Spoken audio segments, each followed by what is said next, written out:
La manzana del invierno. It's a Spanish word, and it means the apples of the winter. So in terms of that part of the world, they use avocados a lot during the winter.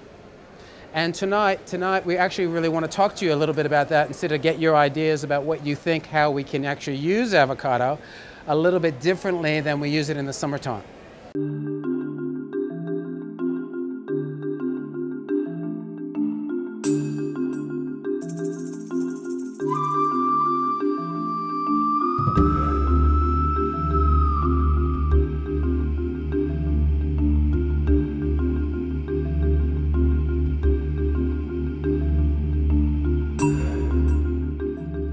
Over the last couple of weeks, I've had a real good look at different options, things to do with avocados, and together with Victor, we've come up with a few different ideas. Our guys have put together a really nice avocado ice cream. We've taken a couple of recipes, put a bit of creative license on them. But yeah, it's been interesting looking at different options and what you can do with avocados and how to incorporate them more into our dishes.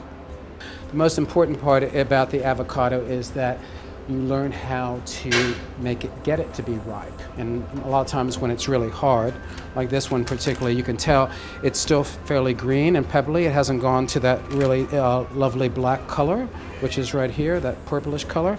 So this is actually still quite hard. So for something like this, we would put it in paper bags, put bananas into the paper bags, and the ethylene would actually make this soft in probably about 2 or 3 days. And that's usually how avocados get ripe quicker. We have 3 quite different stages of our food. So we've got a bistro area, which you'd use avocados predominantly in salads and that sort of thing. We can step across to a restaurant. We incorporate it into entrees, main courses. We use it as a starter, and we also put it on a pizza. So you've got a different sort of cooking in a very high flash heat, which keeps the avocado from going soft. Unless I specify otherwise with my suppliers, I generally get an A-grade avocado, which means that they need to turn up here ripe and ready to put on a plate.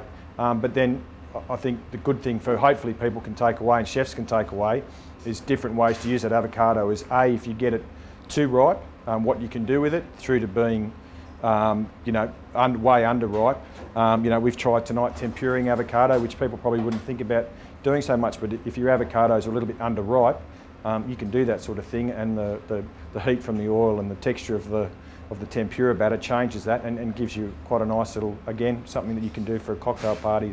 As a chef, if you want to save a little bit of money, you'll buy your avocados hard, and then you'll just go ahead and put them in, into the dark room somewhere with some bananas and let them ripen as you need them. They'll probably ripen within 3 to 4 days. Now what you're drinking is just a little avocado shooter, as we call it, with some leeks and some chicken stock and some lovely little herbs. So have a taste, see what you think. You can make beautiful drinks, and that's how they have them in Brazil, that's how they have them in Vietnam, and that's how they have them in Indonesia. What about South America? What do you think they use avocados for, besides guacamole? We're trying to get past salsa and guacamole. But what do you think they do in South America with avocados? Fish, okay, yeah. You've heard of ceviches, you heard of the marinated fish, and so forth. A lot of times that's made with avocado. They do a lot of avocado dishes with meats where they actually cook the avocados also, which is quite interesting. This is just a lamb backstrap. Underneath of it is a quinoa salad. Quinoa is the mother grain of South America. It is actually not a grain, it's actually a berry, but we call it a grain in terms of marketing.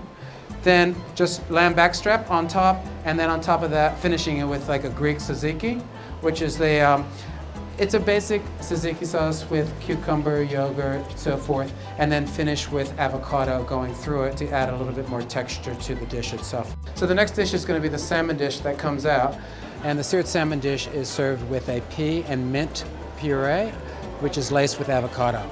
So it has a very interesting sort of texture to it. It is a mash, but you can actually make it with very smooth or just rough, a little bit of salt, fresh mint, and it's very tasty and it has big flavor. Taste one thing at a time so you have an idea what it is. The third dish that we're serving tonight is a kingfish that is seared with a roasted yellow capsicum and avocado sauce. And so we picked that dish up with a roasted corn salsa. And the corn salsa itself, the corn is barbecued, so it has a very nutty flavor. And that nutty flavor works really well with the creaminess of the avocado. And it's delicious. It's absolutely delicious. It's a point of difference on the menu. You can do wonderful desserts with avocados because of their creaminess. And again, using sugar. And that changes the way they do it also. We've made an avocado ice cream. We churned it this afternoon. With avocado, we've got some coconut milk, and then what the guys have done at the end of it is made a macadamia nut praline, and then what we've done, we're going to fold that into the ice cream. In Australia, you know, everybody eats avocados all year round, and there are lots more ways to do them other than just making a salad. And I mean, we were talking the other day about the fact that the prawn cocktail was made to come back into Sydney kitchens, you know. I mean, everybody remembers when we were young apprentices that we used to fan up the avocado on the plate and lay the prawns on top. So, but you know, even something like that can come back in.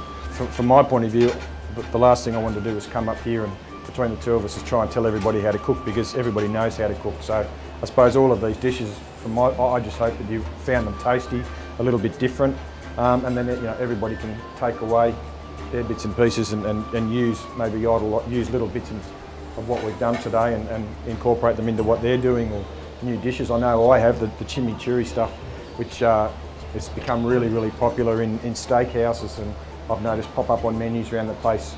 I think I put on for Mother's Day here, so you know, it's something that I like the look of and I like the taste of it, and be really nice with whether it's a piece of meat or a fish, or you know, or serve it with an avocado as a dipping sauce instead of an aioli, which everybody does. Put out chimichurri as a dipping sauce, you know. So you know, there's lots of bits and pieces, and hopefully that's, from my point of view, that's what you guys take away from today.